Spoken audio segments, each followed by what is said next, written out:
Hi everyone, it's Kathy. Thank you so much for joining me. Today I'll be creating this super cute shaker card, and I'll be using the Wonky Window 2 die, as well as the Hello Bear stamp set, and the super fun Spring Buzz. This calls for confetti mix.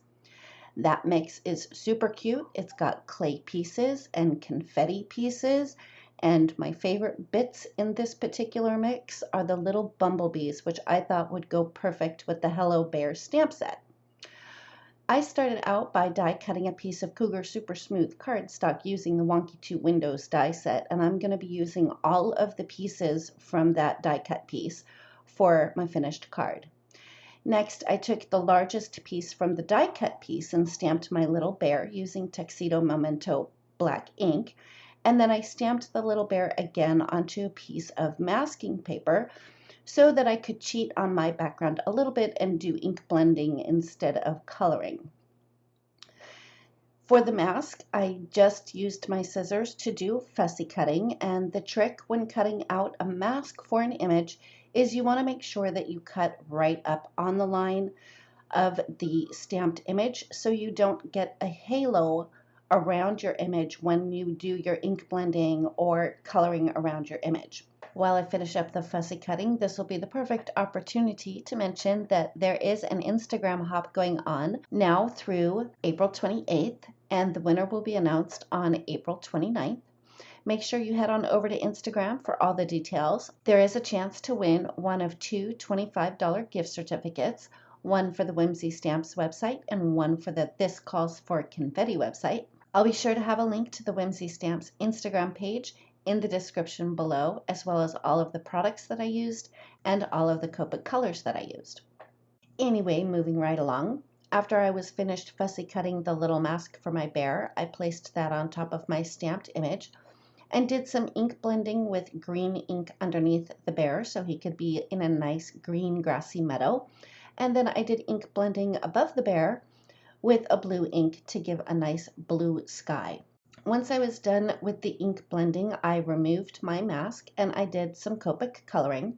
And I thought I would do something a little different rather than show all of the coloring. I thought that I would just share with you the progression of the coloring. So here's the bear after I added in my darkest color where my shadows would be. And here's the next step where I added in my midtone. And finally, here's the bear finished up after I added in my lightest color.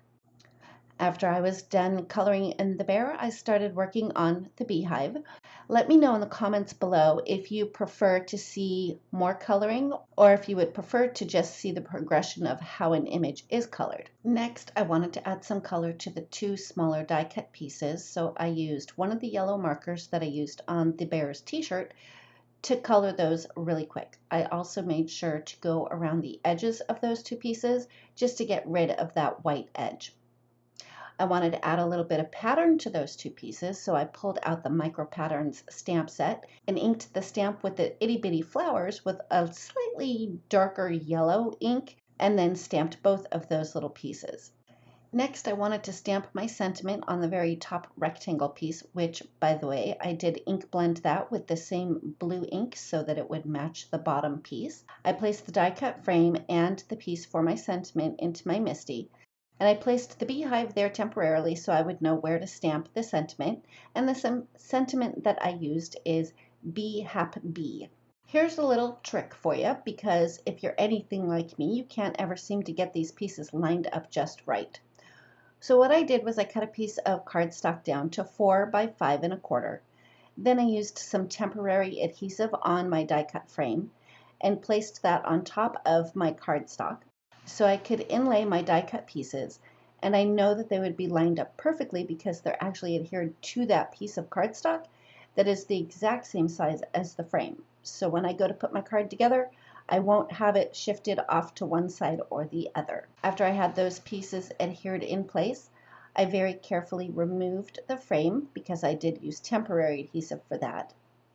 And then I used some liquid glue around the edge of my frame so that I could adhere my first piece of acetate. Once I had the acetate adhered, I used my 1/8 of an inch sticky foam strips, and it placed that all the way around the edges and then also around the little sections that are in the center.